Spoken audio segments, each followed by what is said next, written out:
Oke, hari ini kita akan lanjutkan untuk, materi baru kita, yaitu terkait pusat massa ya.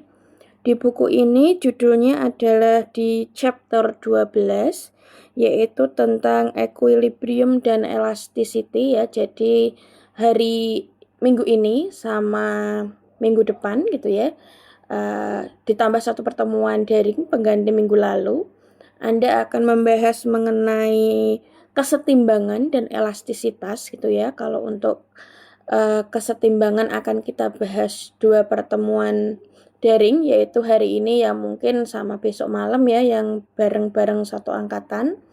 Kemudian untuk elastisitas akan kita bahas saat ketemu di kelas, insya Allah minggu depan. Setelah itu minggu depannya Anda akan bertemu dengan Pak Arief untuk bisa mempelajari penerapan beberapa hukum fisika di bidang teknik sipil gitu ya. Seperti yang sudah kita pelajari di fisika 2 ini, ada pusat massa, kemudian ada elastisitas, ada juga tentang material, karakteristik material gitu ya, khususnya untuk benda tegar karena di teknik sipil banyak sekali kita gunakan.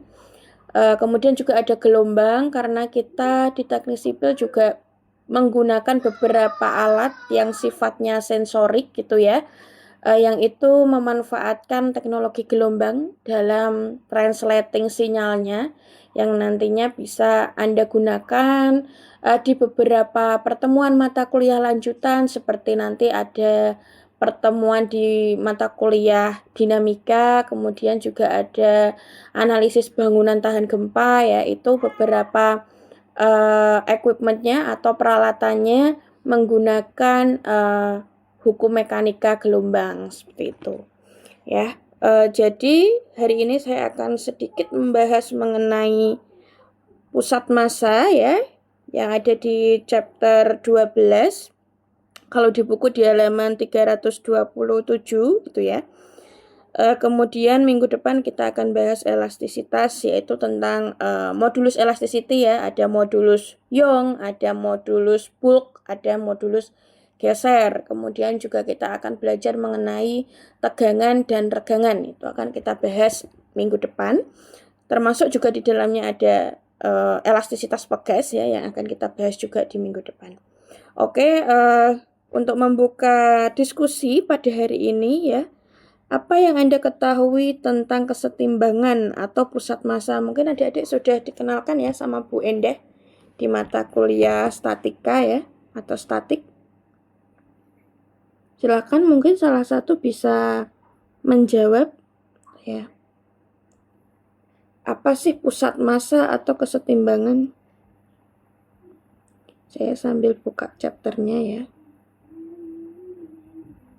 Menurut pandangan di kuliah statik, kalau sekarang statik tertentu atau tak tentu yang sedang Anda pelajari sekarang? Statik tertentu, Bu. Oke, tertentu ya. Ya, berarti kan belajar tentang pembebanan ya. Pusat beban, pusat massa, samalah. Apa kalau di kelas Bu Endah mendefinisikan pusat massa atau pusat beban itu? Silakan bisa dijawab. Udah toh? Izin Bu, bendanya diam atau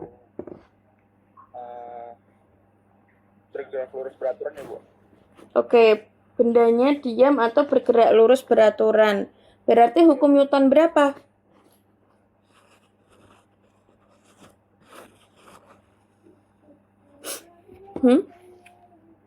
Berarti itu hukum Newton berapa? Hukum Newton 1 ya. Di pengantar materi ini ya, di awal bab itu Anda akan ditampilkan gitu ya, bahwa static equilibrium yaitu kondisi diam gitu ya. Yahya, suaranya Yahya. Mama lagi ngajar loh. Oke, sorry. Di bagian awal ada key ideas ya. Di sini dikatakan bahwa rigid body gitu ya, atau sesuatu yang sifatnya keras, by part gitu ya. Nah, itu mempunyai kondisi setimbang gitu ya pada kondisi diam atau dia bergerak dengan kecepatan yang teratur atau kecepatan yang selalu sama atau kecepatan yang selalu tetap ya, yaitu kan bunyi hukum Newton 1 yang mana F-net sama dengan 0. Pembuat 0 ini apa? Pembuat 0-nya adalah karena A-nya 0. Kenapa A-nya 0? Kemungkinan ada dua kalau kita menemui kondisi benda itu punya A0 atau F-net-nya sama dengan 0 gitu ya. Yang pertama, benda itu diam, benar-benar tidak bergerak. Yang kedua, benda itu bergerak tetapi tidak punya percepatan ya. Jadi ini kondisinya bisa dua kondisi ya.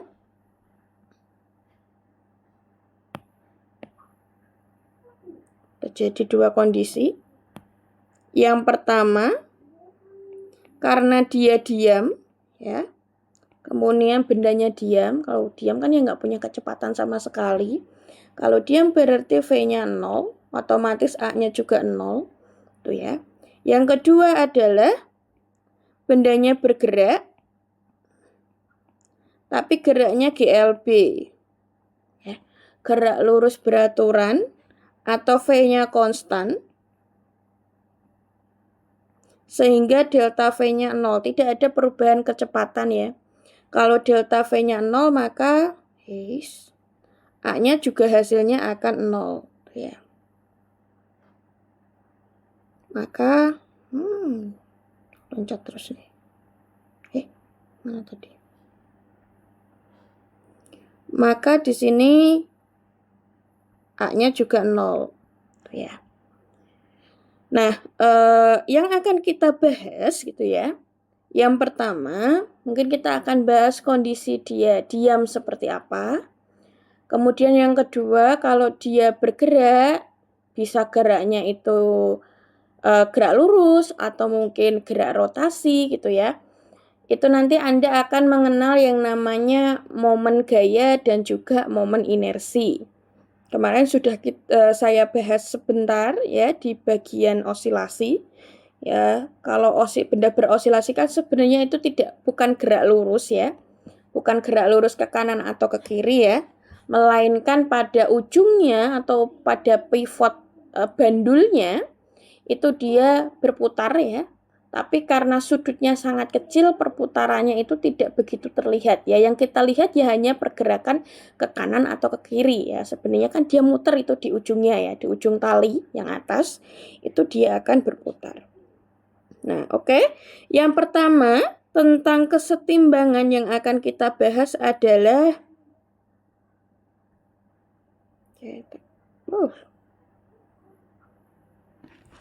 yang pertama adalah pusat massa pada benda diskrit.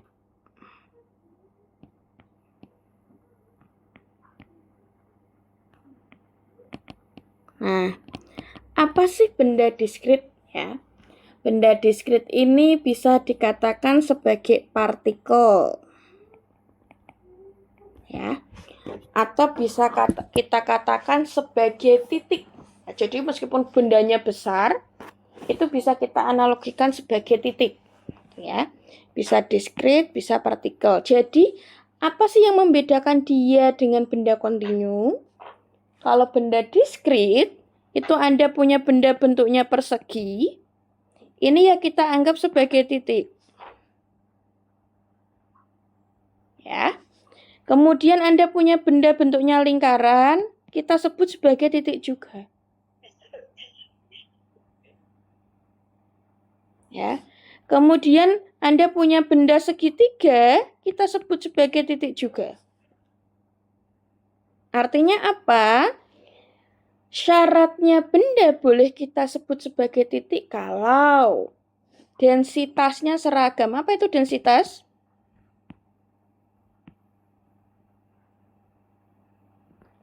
Apa yang disebut dengan densitas?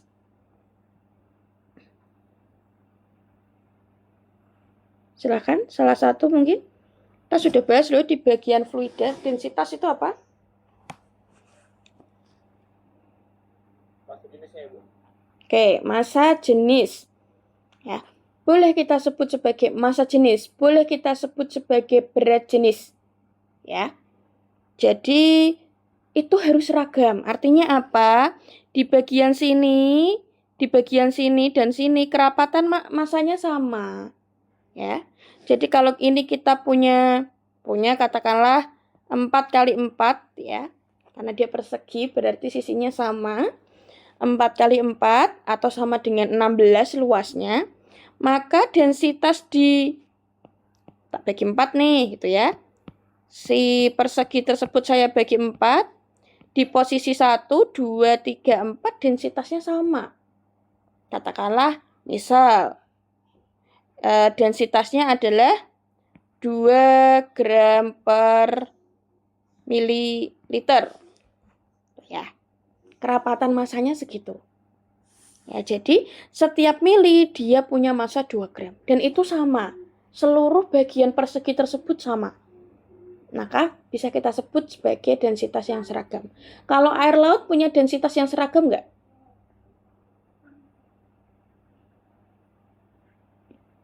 Setelah kita belajar fluida kemarin, air laut punya densitas yang sama nggak? Iya, Bu. Ya. Ya. Kalau Anda lihatnya dari sudut pandang tekanan hidrostatik, ya. Tapi kalau realnya, densitas itu selalu punya hubungan dengan salinitas. Ya. Tingkat keasinan lah ya. Tingkat garam yang ada di dalam air laut. Jadi, sebenarnya air laut itu semakin ke bawah, densitasnya akan semakin berat. Ya, jadi yang muncul di permukaan air laut itu adalah air dengan densitas paling ringan. Ya sama kayak minyak sama air gitu ya. Mana yang berada di atas? Minyak. Oh, artinya minyak punya densitas yang lebih ringan daripada air. Begitu pula dengan air laut. Yang muncul di permukaan air laut itu adalah air laut dengan densitas paling ringan. Gitu ya. Sehingga apa kalau Anda mungkin suatu saat bekerja di konstruksi lepas pantai gitu ya. Kalau mau uji salinitas jangan ambil yang permukaan gitu ya. Itu tidak bisa menceritakan tentang karakteristik sesungguhnya si air laut tersebut. Jadi kalau mau ambil harusnya beberapa layer ya. Ada yang layer permukaan, tengah, sama dasar. Ya. Sehingga di situ Anda bisa menganalisis gitu ya. Oh, salinitasnya maksimumnya berapa, minimumnya berapa. Sehingga itu bisa Anda konversi dalam bentuk material gitu ya. Oh, baiknya kita menggunakan material apa? Kenapa? Karena kalau Anda membangun konstruksi lepas pantai, itu salinitas sangat-sangat mempengaruhi korositas ya, yaitu sifat korosif, melapuk ya. Mudah terkorosi. Jadi, semakin salinitasnya tinggi, Anda butuh material struktur yang semakin powerful, tuh ya, yang tidak begitu terpengaruh terhadap lingkungan, tuh ya. Nah, itu contohnya beberapa penerapannya ya. Nah, di sini kita ngomongin densitas. Anda punya kayu. Kayu relatif punya densitas yang sama, kecuali kondisinya ujung satu keropos, ujung yang lain enggak. Tuh ya. Kayu dalam kondisi sehat itu punya densitas yang sama. Tuh ya. Kemudian Anda boleh ya ini melakukan penelitian gitu ya. Anda bikin balok ya, dalam apa namanya? Penggunaannya ada bagian yang Anda celup ke dalam air, ada bagian yang Anda lepas ke udara. Jadi baloknya seperti ini ya. Karena ini air gitu ya. Baloknya Anda posisikan seperti ini. Ini baloknya ya. Nah, ada sebagian tercelup di dalam air, ada yang ada di permukaan. Anda amati ya, kekuatan balok yang tercelup dalam air dengan yang tidak dicelup, itu bagaimana? Ya, kemudian ada yang tercelupnya cuma 3 bagian, sepertiga bagian gitu ya. Itu bagaimana? Ya, dengan air yang sama. Nah, biasanya bangunan-bangunan bangunan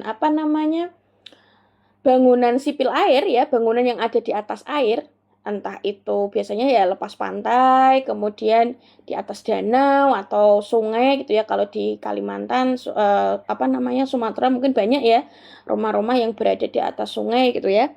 Nah, itu hal ini sangat penting gitu ya. Bagaimana kalau misalkan Anda punya struktur material sama gitu ya, komponennya sama, persentase materialnya sama, air berapa, semen berapa, pasir, kerikil berapa, itu sama persis gitu ya. Anda cetak di dimensi yang sama gitu ya, misal katakanlah dimensinya 15 kali 15, tingginya katakanlah 40 cm gitu ya. Anda cetak pada dimensi yang sama, kemudian Anda lakukan treatment yang berbeda. 1, Anda celup setengah-setengah. 2, celupannya 1/3, 2/3. 3, kemudian Anda perkecil. Nah, mana nih yang lebih bagus? Kayak gitu ya. Itu bisa Anda lakukan untuk analisis bangunan air seperti itu ya. Nah, ini kita ngomongin densitas. Nah, densitas itu apa sih? Ya, berapa banyak zat gitu ya dalam bentuk massa di dalam sebuah dimensi benda. Ya. Kalau misalkan saya persegi, yang dimaksud dengan densitas seragam itu ya empat-empatnya ini punya 2 gram per mililiter. Kemudian yang lingkaran saya bagi 2, antara kanan dan kiri punya persentase yang sama. Kalau misalkan Anda potek nih sedikit gitu ya, Anda iris sedikit gitu ya, itu punya persentase yang sama gitu. Nah, itu yang disebut dengan densitas yang seragam. Nah, jadi kalau Anda ketemu benda dengan densitas seragam, itu bisa Anda perlakukan sebagai benda diskrit atau partikel atau titik. Kenapa kok kita seperti ini? Karena akan berbeda perlakuan kalau densitas adik-adik itu tidak seragam. Misal Anda punya sebuah besi panjang, ya. Dia punya fungsi densitas adalah apa? X kuadrat gram per liter. X-nya ini fungsi dari jarak nih misal. Ya. Nah, itu semakin bertambah jaraknya, maka densitasnya akan semakin gede. Katakanlah jarak itu dinilai dari paling ujung. Paling ujungnya ini kita sebut sebagai jarak 0. Ini jarak maksimumnya. Oke, pada jarak 0 densitasnya 0. Pada jarak 1 densitasnya 1 karena X kuadrat ya. Pada jarak 2 berapa? 0, ini 1. Pada jarak 2, 4. Pada jarak 3,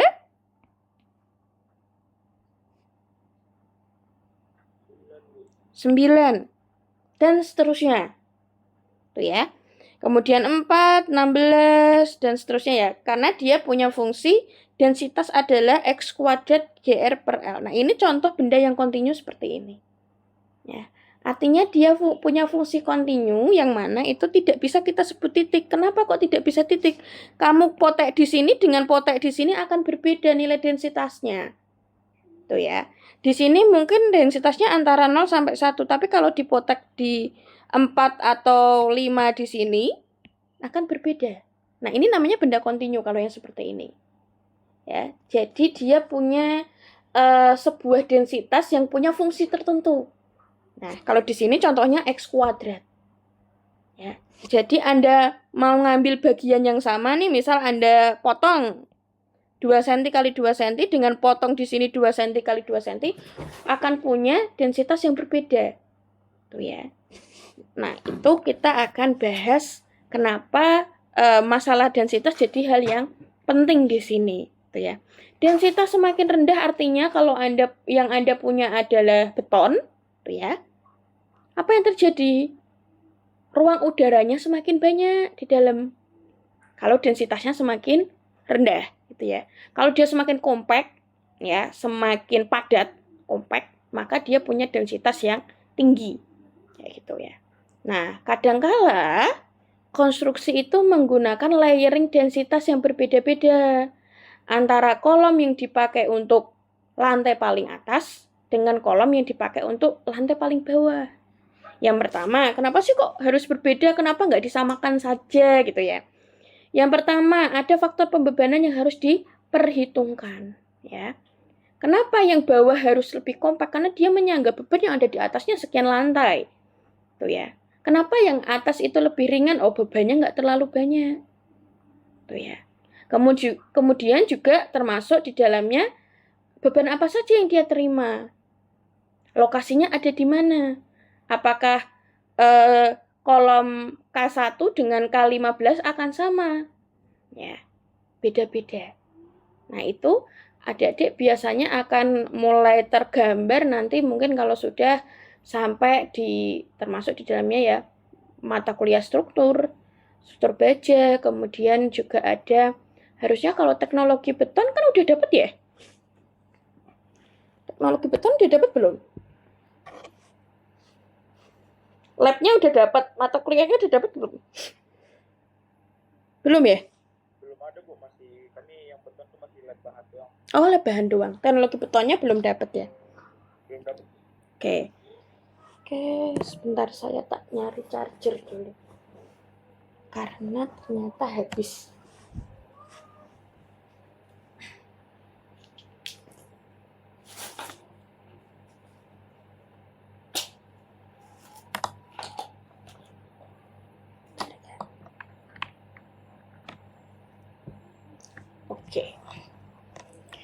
Oke ya. Kalau belum ya berarti mungkin nanti akan ketemu di mata kuliah teknologi beton ya. Atau mungkin sudah disatukan dengan mata kuliah yang lain. Nah, yang akan kita bahas adalah pusat massa pada benda diskrit. Jadi bendanya itu boleh kita anggap sebagai sebuah titik gitu ya. Sehingga apa? Satu luasan itu juga bisa mewakili persentase massanya. Tuh ya. Misal saya punya benda persegi, anggap saja persegi, 4 kali 4 gitu ya. Saya potong jadi 4 sama besar. Ini full satu persegi saat saya timbang gitu ya, keseluruhannya katakanlah 10 gram. Tuh ya. Katakanlah 10 gram. Nah, kalau saya cuma ambil 1/4-nya berarti berapa gram? 2,5 gram. Tuh ya. Jadi kalau kita ambil 1/4-nya berarti 25 gram. Ini nggak berlaku kalau bendanya kontinu. Ya. Kenapa? Karena densitasnya beda-beda. Semakin panjang, semakin dia jauh dari angka nolnya, maka densitasnya akan semakin besar. Tuh ya. Nah, kalau semacam ini, pusat massanya bagaimana? Benda yang kita anggap titik tadi. Ya. Rumus pusat massa atau RPM di buku ini disebut sebagai RCOM. RCOM itu apa? R itu jarak ya. Distance of center of mass ya. Jadi COM di buku ini itu adalah center of mass atau pusat massa. Itu rumusnya adalah sepermassa total ya kali sigma. Kalau ketemu sigma berarti penjumlahan. I sama dengan 1 sampai tak hingga apa? MI kali RI. Ya. Jadi kalau saya punya persegi seperti ini, misal perhitungannya kita bagi jadi 4 seperti ini, kita timbang nih setiap partnya. Ya. Part 1. Pusat massanya di mana? Kalau dia persegi biasanya pusat massanya ada di tengah ya. Ada di tengah-tengah sini. Oke. Ini juga di tengah-tengah. Ini juga di tengah-tengah, ini juga di tengah-tengah. Nah, Anda bikin sebuah sumbu. Gitu ya. Ini X, ini Y. Ya. Karena 4, katakanlah ini 4, ini 4. Nah, berarti posisi ini 1, ini 2, ini 3, ini 4. Nah, jadi persegi yang besar tadi terdiri dari persegi kecil-kecil karena kita potong. Ini contohnya kita potong jadi 4. Nah, maka M1 berapa? M1 punya 2,5, sama dengan M2 juga, sama dengan M3 juga, sama dengan M4 juga. Karena kita potong sama panjang. Ya, isinya 2,5 gram. Tuh ya. Kemudian R1-nya berapa? Oke, kita hitung. 0,0-nya dari sini. Dari pojok. Nah, berarti 1 yang atas dulu ya. 1 itu punya pusat massa di X-nya 1, Y-nya 1, R2, X-nya 2, Y-nya 2, R3, X3, Y3, R4, X4, Y4. Kita turunin. 1 berarti X-nya yang mana? Nih, Y-nya dari bawah ngitungnya. Berarti X-nya berapa? Di R1. X-nya berapa? Kalau kita punya 0,0 di sini. Berapa? 1, X-nya 1, ngitungnya dari pojok sini nih. Ya, ini 0, berarti sampai sini 4, ini berarti dibagi 4. 1, 2, 3, 4. Ini bolehlah kita tulis 1, 2, 3, 4 gitu ya. Oke, tak besarin lah biar kelihatan. Ya, ini X, ini Y. Ini tak gambar nih, persegi saya. Tak bagi 4. Ini katakanlah sama besar ya. Dibagi 4. Ini 0. Ini 4. Sama, ini 0, ini 4. Berarti ini 2, ini 2. Nah, ini punya pusat massa nih masing-masing persegi. Ya. Berarti kalau ini saya tarik ke bawah, ini 1. Ini tak tarik ke bawah, ini 3. Sama, ke samping juga ditarik. Ini 1. Ini 3. Oke. Berarti R1 koordinatnya berapa? Ini persegi 1, ini 2, ini 3, ini 4. Berapa? R1 koordinatnya? 1,3. Karena di tengah-tengah, yang kita ambil di tengahnya. Karena pusat massanya ada di tengah. R2 3,3. R3 3,1. R4 1,1. Nah, kita sudah punya 4 persegi. Maka dari persegi ini R-nya atau RPM-nya di mana? RPM sama dengan 1/M total sigma MI kali RI. I sama dengan 1 sampai tak hingga. M totalnya berapa? Berarti M1 plus M2 plus M3 plus M4 dikali sigma, berarti penjumlahan. Di sini M1 kali R1 ditambah M2 kali R2 ditambah M3 kali R3, nggak cukup ya, ditambah M4 kali R4, taruh di bawahnya. Sehingga hasilnya RPM sama dengan M1 sama dengan M2 sama dengan M3 tadi berapa? 2,5. 2,5 kali 4 berarti 10. Dikali M1 2,5 kali R1.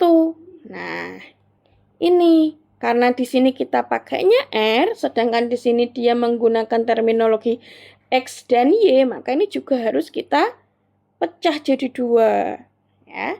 Jadi tidak bisa langsung pakai M kalikan R. Ada kalanya kita langsung pakai M kalikan R bisa. Ya, kalau dia 1 dimensi. Ini contohnya 2 dimensi. Berarti RPM-nya kita ubah jadi 2 posisi. Yang pertama XPM, ditambah YPM. Atau XPM, YPM. Jadi ada 2.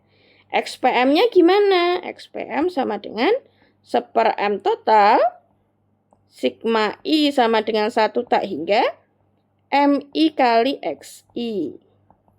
X semua 1/10 dikali 2,5, X1 berapa?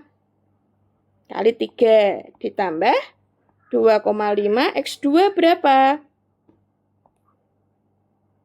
X2-nya 3 ditambah 2,5, X3-nya berapa? 3 lagi. Ditambah 2,5, X4-nya berapa? 1. Ya. Sehingga hasilnya sama dengan 1/10 kali 7,5 ditambah 7,5 terus ada yang kurang ya?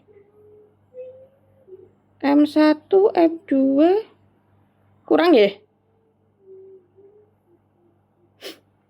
X1 berapa? Oh sorry, X1-nya belum masuk ya. Kurang. X1-nya belum masuk ya. Bentar. X1-nya belum masuk. M1 2,5 kali X1. X1-nya 3 ditambah 2,5. Oh, X1-nya 1 ya, bukan 3 ya. 1. 2,5 kali X2. X2-nya 3 ditambah 2,5 kali X3. 3 ditambah 2,5 kali X4. 1.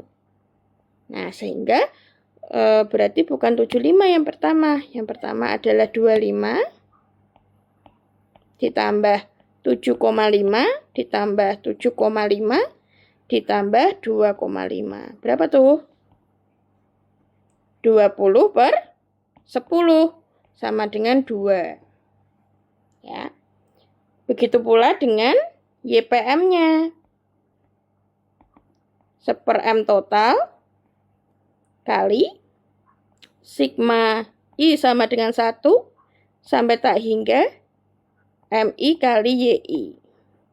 Sama dengan 1/10 kali M1 Y1 ditambah M2 Y2 ditambah M3 Y3 ditambah M4 Y4 sama dengan 1/10 dikalikan M1-nya berapa? 2,5. Y1-nya 3 ditambah M2. M2-nya berapa? 2,5 juga. 2,5 kali Y2. Y2-nya berapa tuh? 3 juga. Ditambah 2,5 kali Y3. Y3-nya 1 ya. Kali 1 ditambah 2,5 kali 1 lagi. Y4 ya. Sehingga 1/10 kali 7,5 plus 7,5 plus 2,5 plus 2,5. Sehingga 20/10. Sehingga nilainya 2. Sehingga RPM-nya adalah 2,2. Pas di tengah-tengah ya, di sini. Nah, ya. Nah, ini contohnya ya, kalau dia kita anggap sebagai benda diskrit. Apakah harus dipotong? Oh, tidak. Tidak harus dipotong. Ini analogi kalau misalkan adik-adik punya sebuah luasan, kemudian dia adalah kumpulan dari 4 persegi yang punya densitas yang sama gitu ya. Sehingga di mana nih letak pusat masanya? Nah, sehingga pusat massa itu apa sih? Pusat massa itu adalah sebuah posisi ya dari sebuah benda, entah itu bendanya 1 dimensi. Kalau 1 dimensi berarti bentuknya batang tipis panjang, tongkat panjang.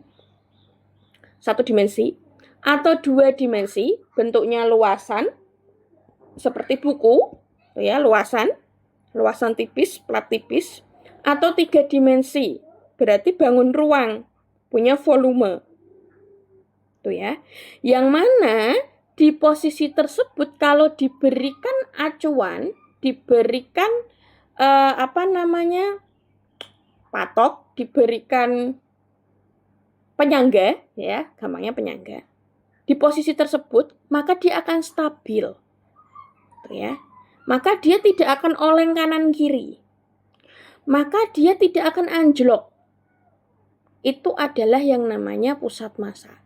Nah, di dalam teknik sipil, pusat massa itu sangat penting sekali.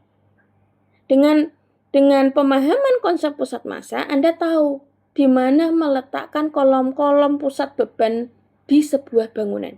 Jika, yang pertama, mungkin Anda pengen bikin bangunan yang tidak ada tiang yang di tengah. Contohnya apa? Misal Anda pengen bikin ballroom, gitu ya. Ballroom hotel. Yang kalau ada tiang di tengah itu kayaknya kok nggak estetik, kayak gitu ya. Sehingga Anda mendistribusikan semua beban-bebannya itu di pinggir. Seperti kubah.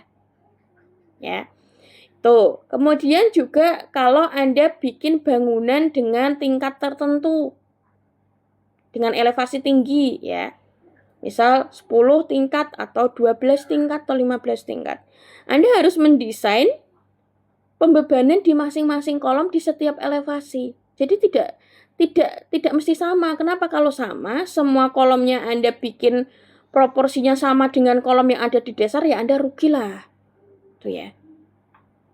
Bagaimana caranya? Yaitu dengan cara pendesainan densitas. Semakin atas, pembebanannya semakin ringan. Oh, berarti kolomnya boleh nih kita buat densitas yang lebih kecil daripada bagian dasar. Karena dia tidak menyangga beban yang besar. Nah, itu untuk pusat massa. Bagaimana kalau dia terdiri dari banyak titik? Ya, jadi analoginya kalau Anda punya XPM, nih rumusnya ya, maka pusat massanya sama dengan M total sigma I sama dengan 1 sampai tak hingga MI/XI. Ya. YPM, ini kalau dua dimensi, 1/M total kali sigma I sama dengan 1 sampai tak hingga MI/YI. Kemudian ZPM sama dengan 1/M total sigma I sama dengan 1 sampai tak hingga MI/ZI. Ini benda diskrit. Nah, M-nya ini kalau bendanya itu kita nggak bisa nimbang nih, Bu. Bangunan memang bisa ditimbang, kan nggak bisa. Gitu ya. Kita hanya punya dimensi volume, luas, atau panjang aja nih. Ya. Selama densitasnya sama, dimensi tersebut bisa dijadikan pengganti M. Ya. Jadi ini bisa jadi sebagai XPM sama dengan 1/A total. Kalau Anda punyanya luasan, ya. Sigma I sama dengan 1 sampai tak hingga. Kok M lagi. A ya berarti. Ya. AI, XI, dan seterusnya. YPM-nya juga bisa mengikuti 1/A total. Ini A itu luas ya. Sigma I sama dengan 1 tak hingga AI/YI. Ya. Selanjutnya, ZPM sama dengan 1/A total. Sigma I sama dengan 1 sampai tak hingga AI/ZI. Ya. A-nya bisa diganti dengan volume juga. Bisa diganti dengan panjangnya juga. Gitu ya. Jadi, ini kalau dia densitasnya sama, Anda bisa menggunakan banyak ya sebagai pengganti M, apalagi kalau objeknya nggak bisa ditimbang. Bisa pakai A, bisa pakai panjang, bisa pakai volume. Oke, sampai di sini ada pertanyaan?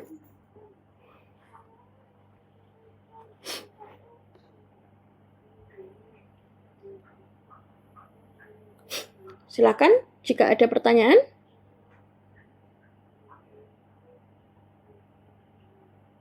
izin bertanya. Ya, silakan. Kalau benda diskretnya itu bukan bangun datar yang sama sisi, penentuan pusat masanya bagaimana? Oke, jika bangunannya tidak bangun datar yang sama sisi, ya, itu penentuan pusat masanya bagaimana?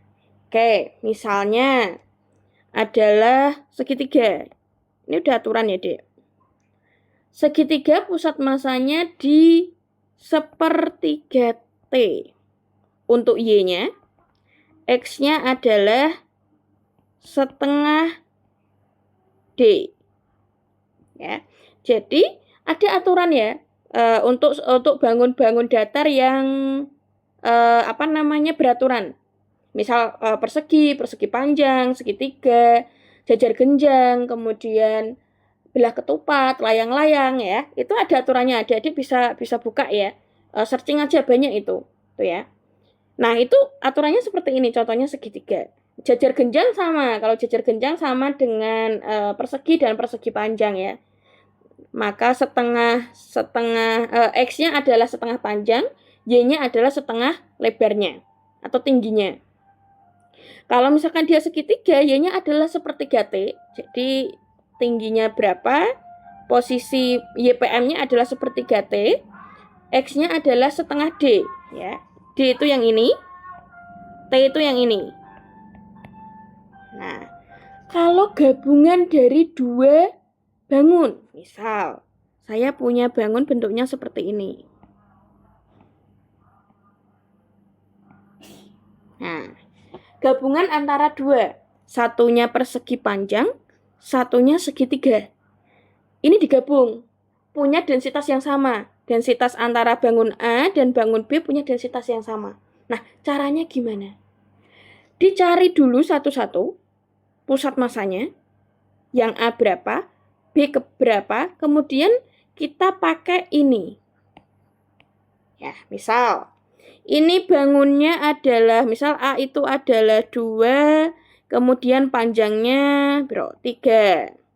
B-nya sama, berarti tingginya 2, kemudian panjangnya juga 3. Ini kita gambar biasanya di milimeter blok ya, Dek. Digambar di milimeter blok ya. Kita gambar biasanya sih menggunakan milimeter blok.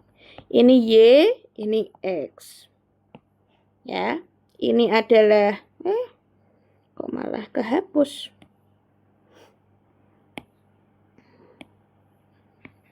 Oke, ini adalah katakanlah perseginya. Ini adalah segitiganya. Ya. Ini 3, berarti ke sana 6. Ya, 3 tambah 3 kan 6. Ke atasnya adalah 2. Oke. Nah, kalau gambarnya itu adalah bangun ruang segi yang beraturan, misalnya segitiga, segi 4 gitu ya. Itu ada aturannya, yaitu tadi ya, misal segitiga adalah Y-nya sepertiga dari T. Berarti kira-kira karena T-nya 2, 2/3. 2/3 itu berapa? 0,6 ya. Karena di sini. Ini 0,6. Anggap aja sama lah. Nah, X-nya berapa? X-nya adalah setengah dari D. D-nya 3, berarti X-nya di tengah-tengah sini. Ini adalah X PM, YPM-nya bangunan B. Nah, yang A tinggal Anda tarik aja. Ini bisa pakai tali ya sebenarnya dia. Digantung pakai tali, tapi kalau bendanya besar kan nggak bisa. Tuh ya, di tengah-tengah. Ini berapa? Ini 1,5, ini 1. Nah, kalau sudah tahu, yang A itu punyanya adalah 1,51, yang B punyanya adalah, berarti 3 ditambah 1,5 berapa? 4,5, X-nya, Y-nya adalah 0 ditambah 0,6. Berarti 0,67 lah. Itu ya. 2 dibagi 3. Nah, kalau sudah dapat ini, tinggal Anda pakai rumus yang atas tadi. Kalau gabungan dua buah, gitu ya. Sehingga XPM total, ini total ya, XPM-nya, maka 1/A total, sigma, I sama dengan 1 sampai tak hingga, ini ya, berarti AI kalikan XI, sama dengan luasannya berapa? Persegi adalah panjang kali lebar. 2 kali 3, 6. Kalau segitiga, apa rumusnya, Dek? Rumus luas segitiga.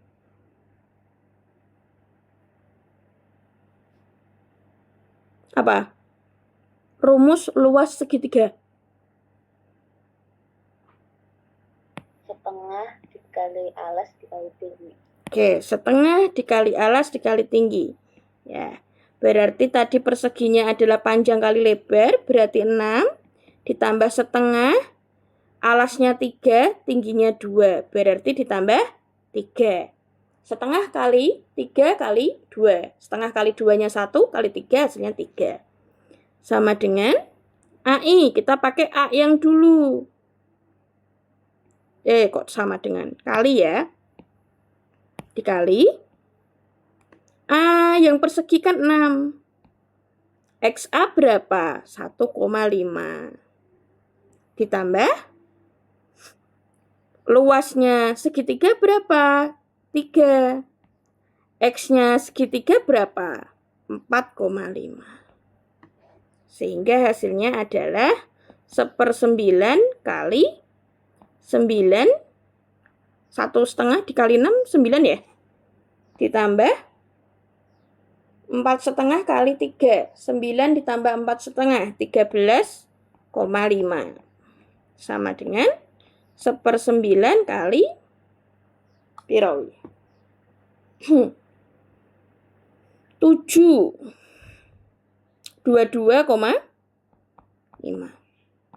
Hitung aja sendiri, desimalnya berapa? 2, sekian. 2 lah, ya. 2, masuk 2. X-nya ya. X-nya di 2, sekian. Bener nggak?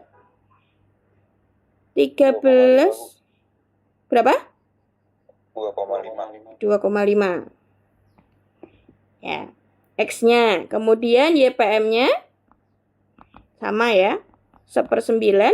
Tapi di sini adalah 6 kali Y-nya berapa? 1. Itu ya, ditambah segitiganya berapa luasnya? 4,5. 3 ya, sorry. Kok 4 sih? 3. Itu ya. Y-nya berapa? 0,67. Sama dengan 1/9 kali 6 ditambah piro kuwi dipeng?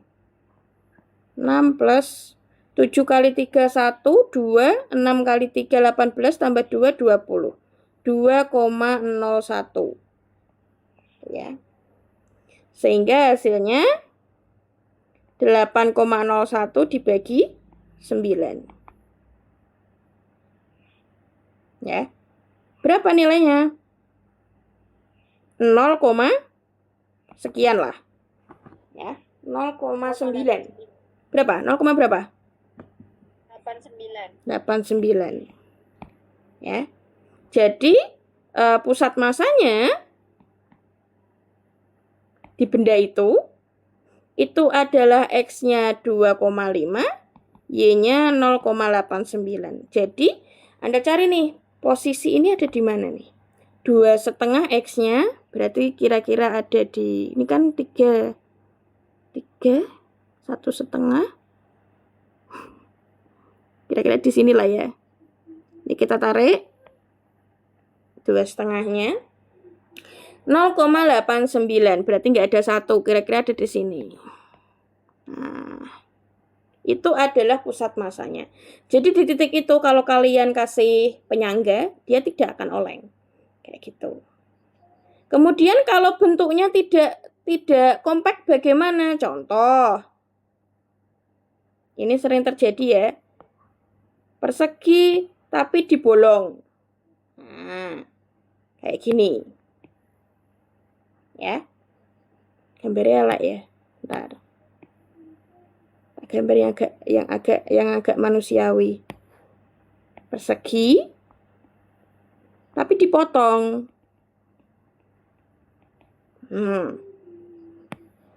Nah, kalau kayak gini gimana?